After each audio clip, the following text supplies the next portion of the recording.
Hey everybody, trade and commerce was a huge part of ancient cities, and thousands of years ago they built many impressive ports to export and import goods. So for today's video, I'm counting down 15 of the biggest and most impressive ancient port cities. Number 15, the Port of Dubrovnik.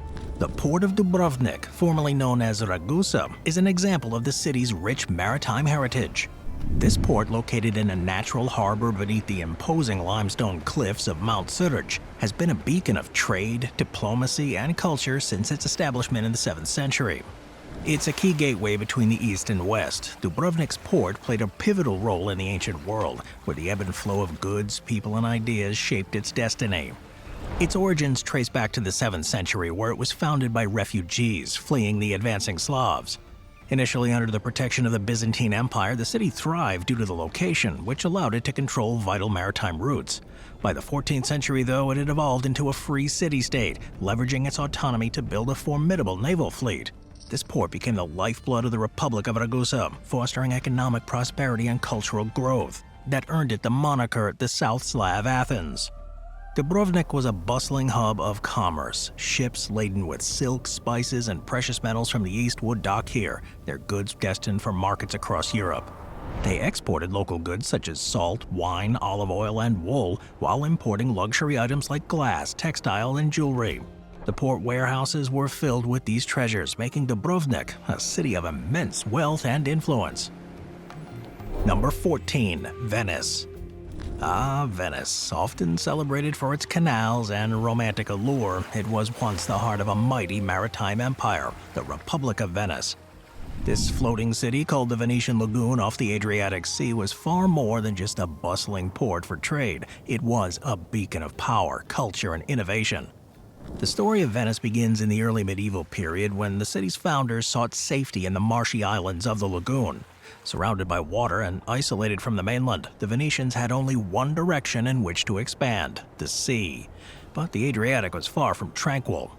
Pirates, particularly the Slavic Narentines, roamed these waters, threatening the fledgling city-state. It was in the 13th century that Venice's military might began to emerge. Leadership in the 9th century saw the creation of a powerful navy, which not only defended the city from those pirates, but also established Venice as a dominant force in the Adriatic. By the turn of the first millennium, Venice had subdued the Narentines and secured control over the Adriatic, paving a way for 5 centuries of peace and prosperity. Venetian ships, armed and ready to defend their cargo, sailed to the far corners of the known world, establishing trade routes that brought exotic goods and wealth into Europe. The city also produced some of the world's most renowned seafarers and explorers, who ventured beyond the Mediterranean to chart new territories and establish trade links with distant lands. Among these, Marco Polo stands out as a legendary figure. His travels along the Silk Road to the Mongol Empire, China, India, and Persia provided Europe with its first comprehensive glimpse of these distant civilizations. Number 13, Byblos. Byblos is one of the oldest continually inhabited cities in the world. It's a place where the ancient world comes alive. It's situated along the coast of the Mediterranean, about 20 miles north of modern-day Beirut, Lebanon. This historic seaport played a pivotal role in the development of trade, culture, and language throughout the ancient world. But the true legacy of it goes beyond its harbor. It became the birthplace of the Phoenician alphabet, the foundation of modern writing systems, which spread across the Med due to the city's thriving maritime activity. Thanks to its position on the Med, Byblos became a main harbor for the export of cedar wood, a highly prized resource in the ancient world. The cedars of Lebanon, often referred to in ancient texts, were known for their durability and were sought after by Egypt for constructing their ships, temples, and monuments. This exchange with Egypt was so crucial that the city was known in Egyptian texts as Qubna. The Egyptian connection, too, was not just economic, it was also cultural and religious. The city's chief deity, Balat Gebal, known as the Mistress, was revered in Egypt, and her temple in Byblos was a great place of significance. However, its most lasting contribution to the world came not from the cedar trade, but from the development of the Phoenician alphabet, which simplified the complex scripts of other ancient cultures such as Egyptian hieroglyphics and cuneiform. The simplicity and adaptability of the Phoenician alphabet allowed it to be easily taught and adopted by different cultures. Number 12, Grand Harbor. The Grand Harbor in Malta is more than just a deep-sea port. It's a symbol of the island's rich history and strategic importance. It's located within the Mediterranean. This natural harbor has been a vital crossroads for civilizations over a millennium.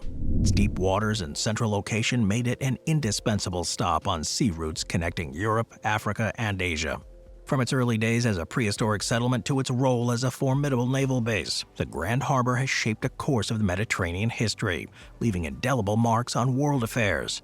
Now, the history of the Grand Harbor dates back to prehistoric times, with evidence of human activity around its shores as early as 3700 BCE. The Khordin Temples, a megalithic structure that once overlooked the harbor, stand as an example of these ancient peoples who recognized the strategic value of this natural port. It was also recognized by a succession of empires, including the Phoenicians, Romans, Byzantines, and Arabs. Each civilization left its mark, contributing to the development of the harbor's defenses and infrastructure.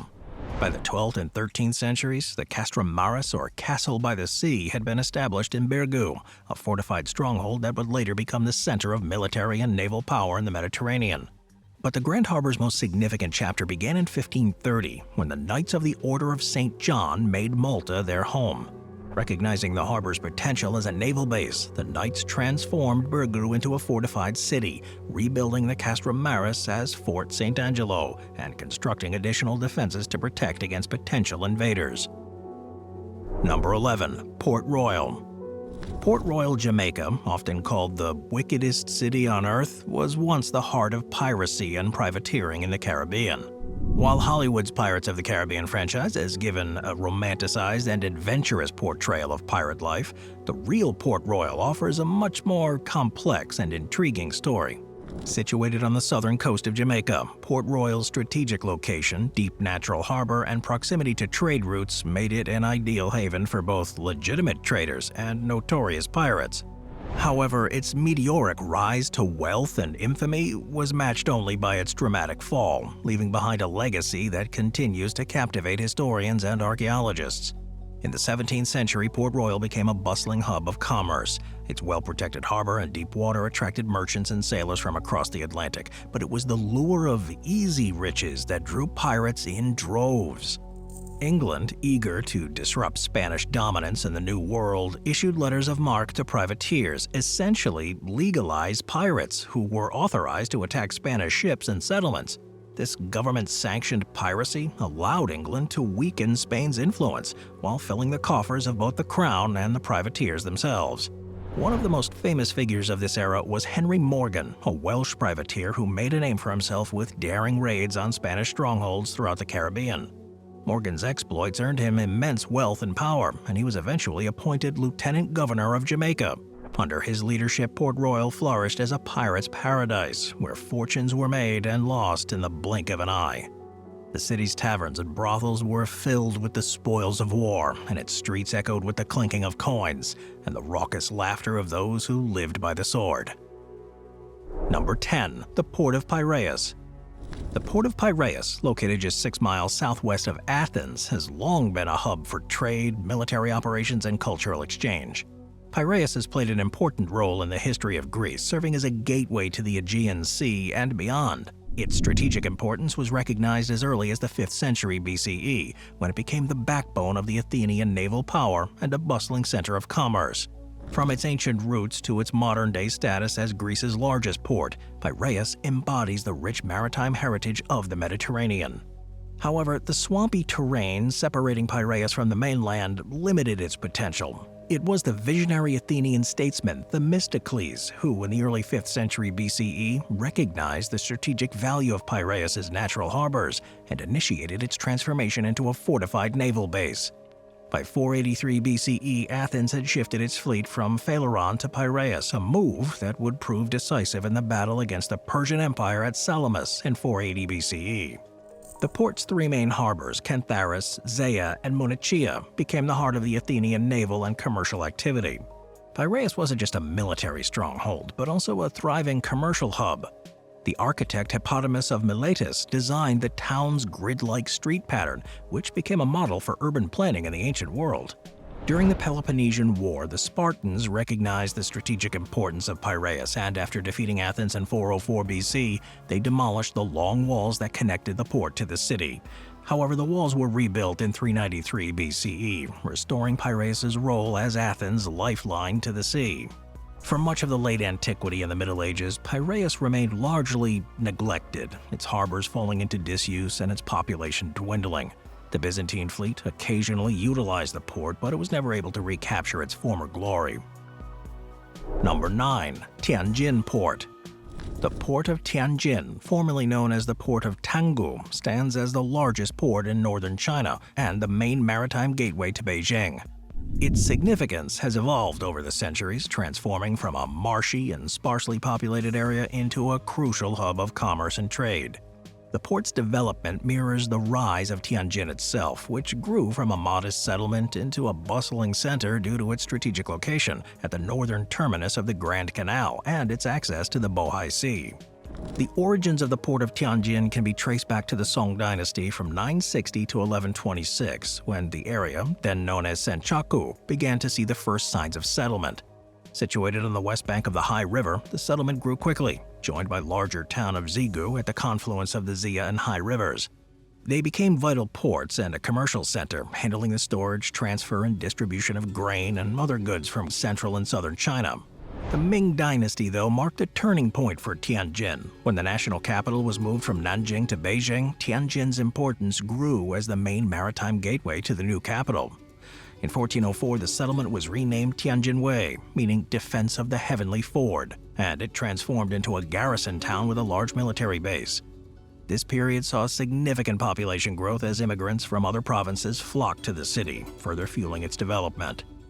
The city became a bustling port, and the establishment of better inland waterway connections further increased Tianjin's volume of trade, attracting attention from foreign powers. The first Dutch diplomatic mission to China in the mid-17th century praised the city's well-constructed walls, numerous temples, and vibrant commercial district.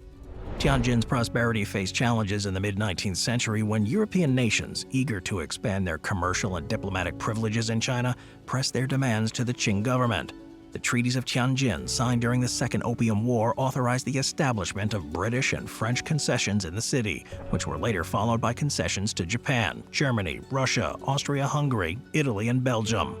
These foreign enclaves brought both economic growth and tension to Tianjin, and the city became a focal point of international competition and conflict.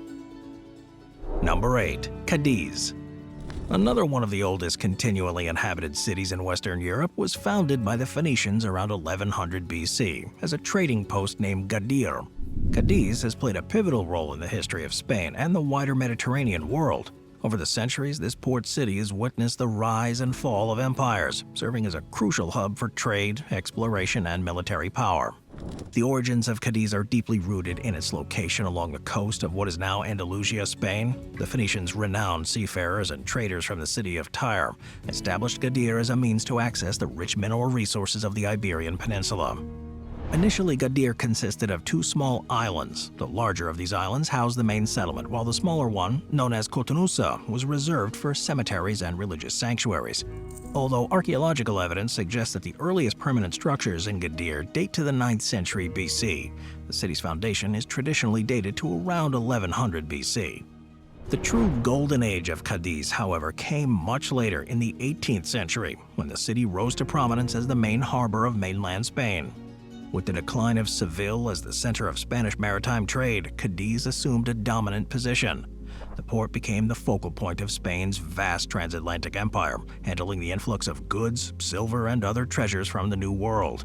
This era of prosperity left a lasting mark on Cadiz, with the construction of grand plazas, churches, and fortifications that still define the city's landscape today.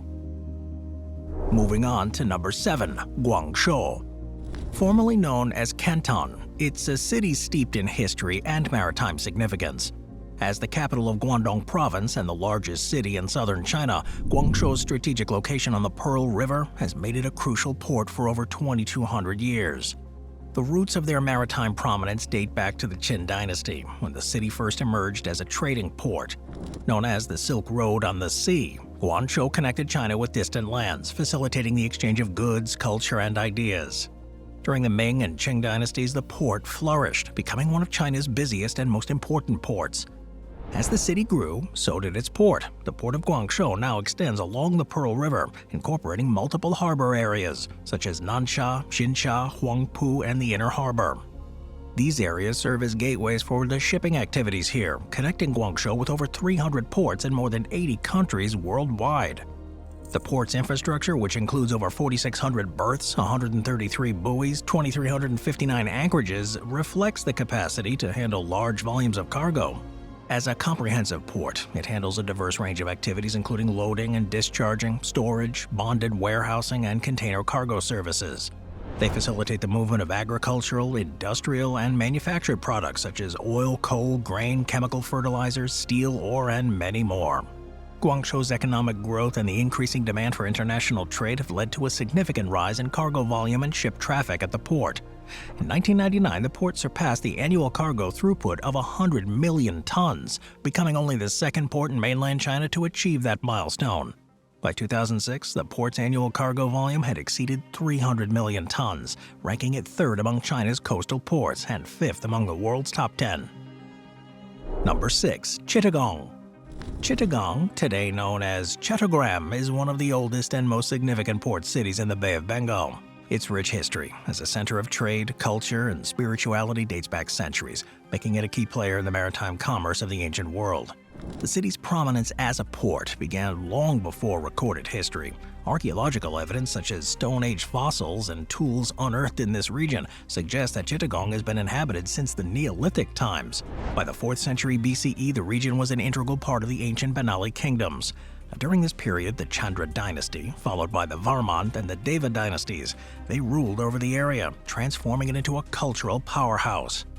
Chittagong's strategic location along the southern branch of the Silk Road made it an essential maritime hub. Ancient Greek and Roman maps, including the famous 2nd century world map drawn by Ptolemy, highlight its natural harbor as one of the finest in the Eastern world. This made Chittagong a nexus for merchants from distant lands such as Africa, Europe, and Southeast Asia. Arab traders frequented the port from as early as the 9th century, with the Abbasid Caliphate establishing a trading post here that solidified the city's role in global commerce. During the medieval period, Chittagong became not only a commercial center, but also a cultural hub. Poets, writers, and scholars flourished under the patronage of local rulers.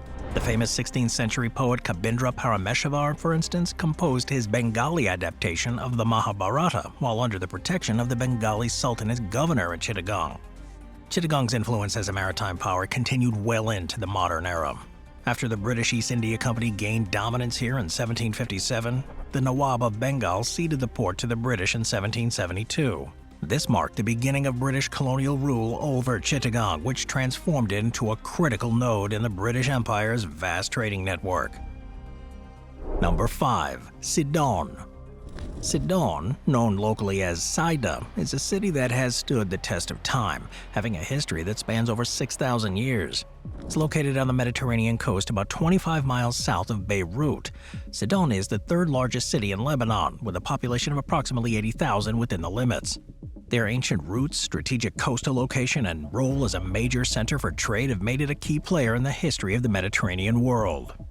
Sidon's prominence began in the Neolithic period around 4000 BCE, and by the early Bronze Age it had become one of the most important city-states in the region. The Phoenicians, as the Greeks, called the people of Sidon and its sister cities like Byblos, were renowned seafarers and traders. They established colonies throughout the Med, forming a thalassocracy or a maritime dominion that connected distant lands. Their earliest inhabitants were the Canaanites, a Semitic people who referred to themselves as the Men of Sidon. The Greeks, who called them Phoenicians because of the purple dye they traded, recognized Sidon as one of the leading city-states in the region. Each Phoenician city-state, including Sidon, was independent and specialized in various activities that contributed to their collective influence across the Mediterranean. But beyond its economic and maritime achievements, Sidon also played a huge role in the cultural and religious life in the region. The city's history is intertwined with that of its sister cities, Byblos and modern-day Beirut, which were known for their religious activities and trade. Sidon's temples dedicated to various deities were central to its spiritual life too. Number 4. Carthage Punic Ports. The Punic ports of Carthage weren't just integral to the city's trade and naval strength, they were monumental in size and design, and they stand as some of the most advanced maritime structures of their time. Carthage, located on the coast of modern-day Tunisia, was a thalassocracy, a sea empire that owed its power and influence to its trading networks. These ports, both military and commercial, symbolized Carthage's dominance over the Mediterranean and its control of critical sea routes. The Punic ports consist of two distinct harbors, each serving a specialized purpose. The larger of the two was the circular military port, or kothon, an engineering marvel measuring roughly 1,300 feet in diameter. This massive basin was designed to house up to 200 warships, each docked in its own sheltered bay. The smaller rectangular commercial port was located adjacent to the military harbor and handled the city's immense trade. The circular military port was the heart of Carthage's naval supremacy. It featured a central island known as the Admiral's Island, where the naval command could oversee the movement of vessels. This layout allowed for the quick launch of ships in the event of a military threat, and it ensured that Carthage could remain a defensive stance against any sea-based incursion. Protected by massive walls, this military port was considered virtually impregnable. The Carthaginians believed that no enemy could challenge their superiority at sea, and for much of their history they were correct. The Punic ports weren't merely a place for docking ships, they were the lifeblood of the city, so trade goods flowed in and out of Carthage from across the Med, with the commercial ports bustling with activity. Ships from Spain, Sicily, North Africa, and the Levant brought goods such as grains, metals, textiles, and wine. The Sidi Bou Said promontory featured a natural defense, and the surrounding lakes and hills further protected the city from any land-based attacks. However, this growing power provoked some tensions with Rome, especially after Carthage's resurgence following the Second Punic War. The ports were repurposed by the Romans, who recognized their strategic value. Today, only remnants of the once grand ports remain. Number 3. Corinth. Ancient Corinth was one of Greece's largest and most influential city-states, with a population of around 90,000 in 400 BC. Strategically located on the Isthmus of Corinth, it controlled vital land routes between northern and southern Greece. The city's maritime power, however, was equally significant, anchored by its two main ports, Lechaon on the Corinthian Gulf and Kencharai on the Saronic Gulf. These ports linked Corinth to a vast network of trade routes. Lechaon, Corinth's primary western port, was the city's gateway to the Greek colonies and western trade networks, while Kencharai connected Corinth to Athens, Ionia, and the Levant. Both ports had substantial naval and commercial infrastructure, including docks for the city's large fleet, and this allowed Corinth to dominate maritime trade, facilitating the movement of goods such as agricultural produce, raw materials, and luxury items. These ports allowed Corinth to exert significant influence across the Med, trading in goods like olive oil, wine, and precious metals. Corinth wasn't only a trading power, but also a naval force too, and the city's wealth was reflected in its monumental architecture and cultural achievements. The city's marketplace, or agora, was a bustling center of commerce enclosed by a massive stoa that extends over 525 feet. The Temple of Apollo, standing since 550 BCE alongside numerous temples, theaters, and public buildings, was showcasing the city's wealth and power. But despite its prosperity, Corinth's fortunes shifted dramatically when it was destroyed by the Romans in 146 BCE.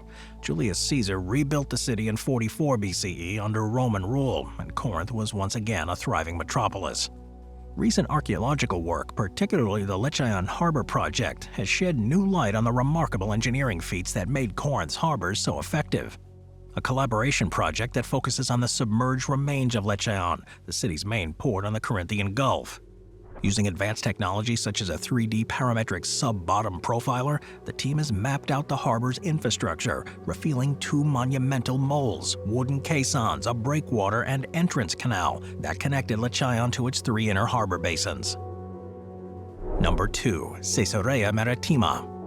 Caesarea Maritima was a port city that defined the architectural and engineering brilliance of the ancient Mediterranean world. Built by Herod the Great in the 1st century BCE and named in honor of Caesar Augustus, this city was a vital center of commerce, politics, and culture. One of the most astonishing aspects of it was its harbor, a technological feat of the time. Unlike many ancient ports, which were built within natural bays or protected coves, Herod's engineers constructed Caesarea's harbor entirely in the open sea. This required immense innovation, as the harbor needed to withstand the unpredictable and sometimes violent Mediterranean storms. The two massive breakwaters that protected the port were built using concrete blocks and stone rubble, laid underwater to create a solid defense against the waves. This artificial harbor was unprecedented in scale and ambition. According to historical accounts by Josephus, it rivaled the famous port of Piraeus in Athens. Now, beyond its maritime prowess, Caesarea was a vibrant intellectual center. The city housed a diverse population of Romans, Jews, and Greeks, making it a melting pot of cultures and ideas. The city's influence was far-reaching, and it served as a hub for scholars, philosophers, and religious thinkers. Modern archaeological efforts have significantly deepened our understanding of Caesarea's harbor and infrastructure. Excavations in the 1950s through the 1980s, both on land and underwater, uncovered the true extent of Herod's construction. The artificial harbor, built entirely in the open sea, was a groundbreaking achievement in ancient engineering. The history of Caesarea Maritima continues to unfold through archaeological discoveries. In 2015, marine archaeologists uncovered a remarkable hoard of 2,000 gold coins near the ancient port, dating back over 1,000 years. These 24-karat gold coins, which bear Arabic inscriptions, are believed to have belonged to a large merchant ship. This find suggests that the ship was involved in trade between the coastal cities of the Mediterranean, and the coins were likely meant to pay the salaries of the Fatimid military garrison. Number 1. The Port of Alexandria. The Port of Alexandria, situated on the northern coast of Egypt to the west of the Nile Delta, is one of the most significant and historic ports in the world. From its inception under Alexander the Great in 331 BCE to its current status as Egypt's largest and busiest port, Alexandria has played a crucial role in the region's trade, military, and economic power. In antiquity, Alexandria was uniquely positioned between the Mediterranean Sea and Mariot Lake, creating a dual port system that allowed access to both the Med and the Nile through the canals.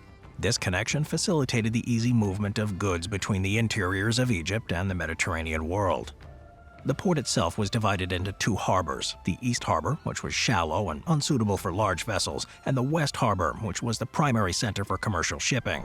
This West Harbor, known as Portus Magnus during the Roman period, was the true marvel of Alexandria's maritime prowess.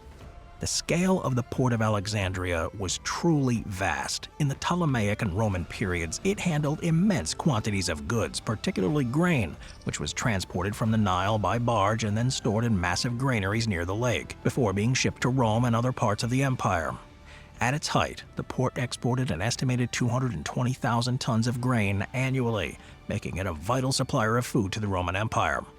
Alexander the Great's vision for Alexandria's port was realized by his engineer, Dinocrat, who designed a bridge that connected the island of Pharos to the mainland, creating two harbors for distinct purposes, one for military use and the other for commercial shipping. The bridge, known as the Heptastadion, was an impressive 3,600 feet long and 650 feet wide, dividing the waters and allowing ships to navigate into the different harbor basins. This strategy enabled Alexandria to grow rapidly in importance as both a military and commercial hub. Its prominence only grew during the Roman Empire, when the port became a central point for the export of grain to Rome and other provinces, cementing its place as one of the Mediterranean's busiest and most essential ports. Thanks for watching, everyone. I'll see you next time. Thank you to our channel members.